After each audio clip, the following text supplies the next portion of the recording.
The new coronavirus is officially a pandemic, steadily spreading around the world. COVID-19 infections have now been confirmed in more than 100 countries and regions. In places like Italy and Iran, infection rates have been rising dramatically every day. But as the pandemic widens, China seems to be getting its own outbreak under control. New infections have dropped significantly, and for days, China has reported 0 new cases outside Hubei province, the epicenter of the outbreak. There have only been a handful of imported cases that officials say were people infected outside the country's borders. So how did China succeed in containing the virus? China has taken one of the most ancient strategies for infectious disease control and rolled out probably the most ambitious and I would say agile and aggressive disease containment effort in history. Bruce Aylward led the team of experts from the World Health Organization that visited China to observe its response to the outbreak. He pointed out some key measures China took that gave it an advantage in the virus fight. One is simply China's misfortune of being the place the coronavirus crisis started. That has become an advantage since it now has the most knowledge and experience in dealing with COVID-19. The first infections were reported in December 2019 in Wuhan, the capital of the central province of Hubei. Many of the first patients had visited this seafood and live animal market, which is believed to be where the virus started spreading. Local authorities have been criticized by Chinese citizens and the central government for not acting quickly enough, and even punishing doctors who first tried to sound the alarm.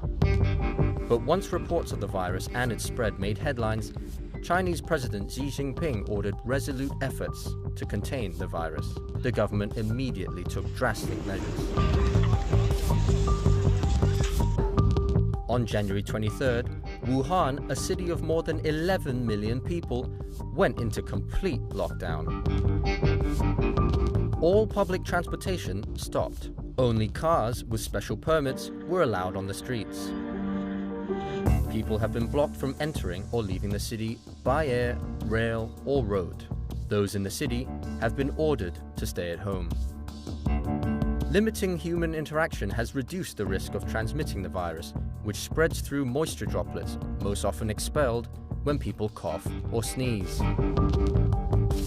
Eventually, 15 other cities in Hubei imposed similar measures, locking down and restricting the movements of more than 60 million people.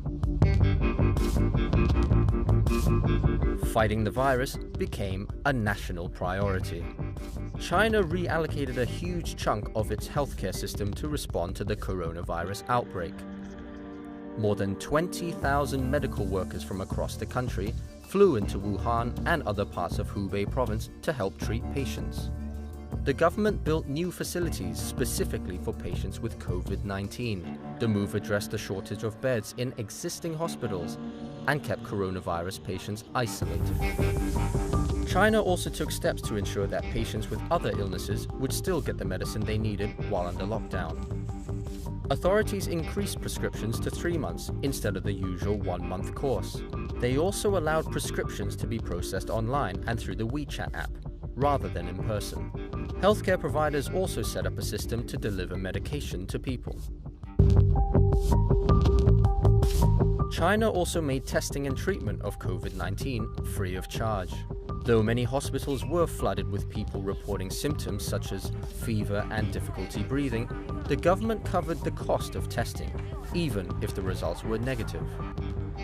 In the United States, there have been reports of people being tested for the virus, but when they got negative results, they ended up with bills for thousands of dollars.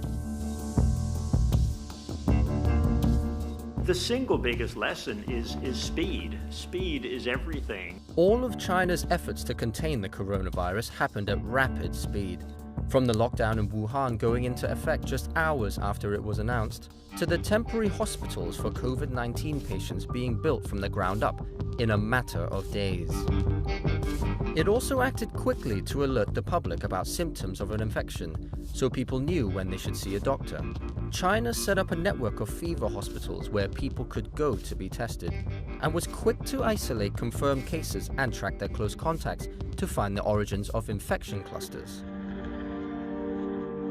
So, as some Western countries now debate their next steps in the pandemic, today I am officially declaring a national emergency. Global health experts say China's example shows us why time is of the essence. Because every day we stop to think about this disease and make decisions, should we do it or we not, this virus will take advantage and almost double the number of cases.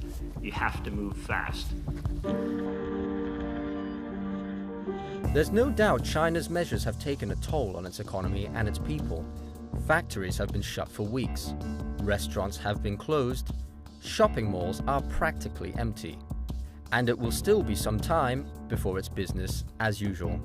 But the latest data indicates that China is close to containing its coronavirus outbreak.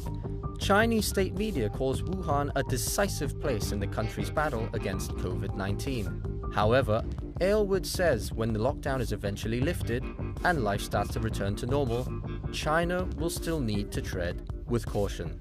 The Chinese forced the tail of this outbreak down. It could come back up again as people start to move again. The shops start to open, the restaurants open, schools open. It's a risk, and that risk is being managed very carefully.